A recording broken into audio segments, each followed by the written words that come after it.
Hi, this is Carl from Lingual Genesis, and what I want to talk about in this video is the use of the bilingual dictionary in modern foreign language learning. As far as I'm concerned, as a learner of multiple languages, I'm not the kind of individual who particularly enjoys having to go through a written text and be required to translate that text from the foreign language into English. And arguably, there'll be many people out there who are listening to this video who have been in the same situation. You may have been studying a modern foreign language for, let's say, 1 year, and after that time you have a good or a reasonable understanding of how language operates, a good knowledge of words and phrases which apply to different topic-based areas, but nonetheless, you may be given a text and you find that if you're required to translate that text from the target language into the mother tongue, there are actually more words that you didn't know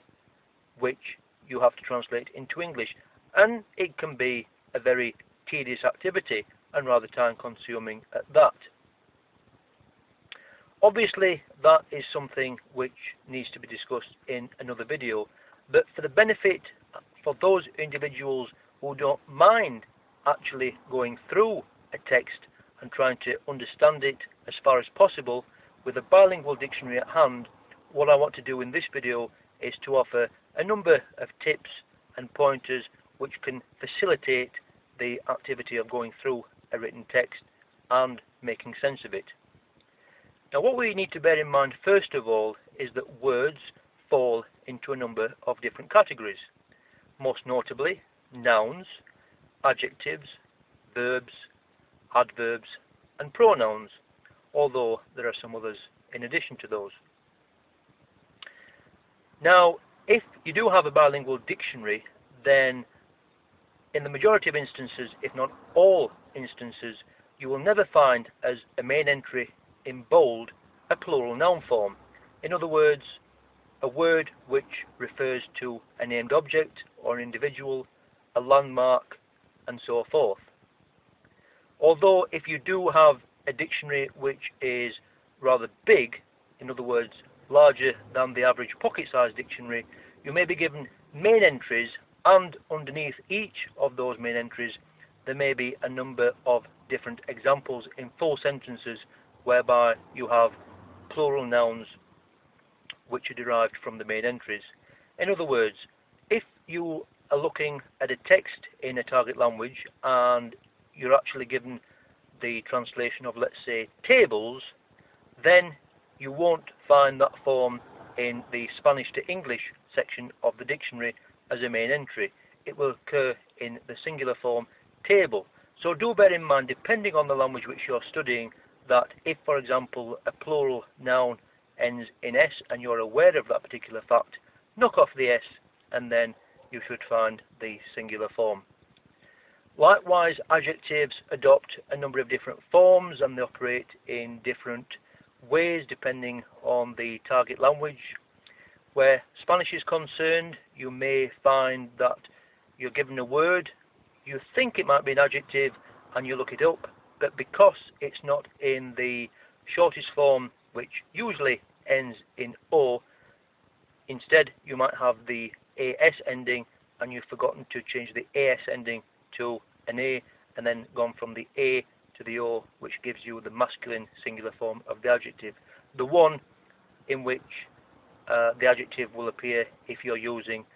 an English to Spanish and Spanish to English bilingual dictionary and you're studying the Spanish language. Likewise, in German, base adjectives in their shortest form sometimes have endings attached to them depending on the case in which they're being used, so you must bear in mind to actually knock off the ending in question before you look up the adjective. Obviously, you need to have a good understanding of the grammar of the language under consideration,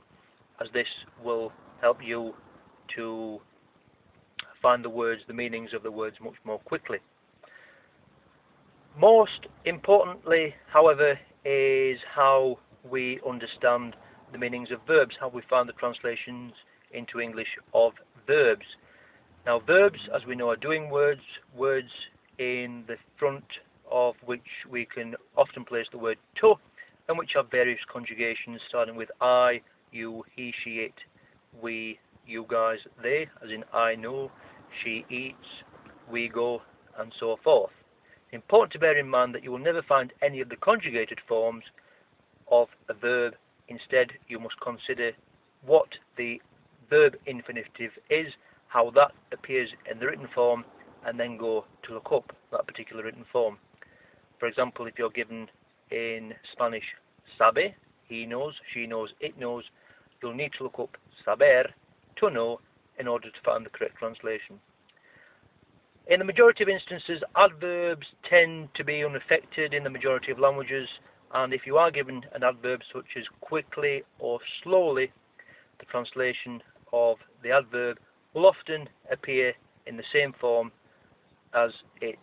features in the written text. So I think more often than not there is actually no need to give consideration as to whether you need to be looking up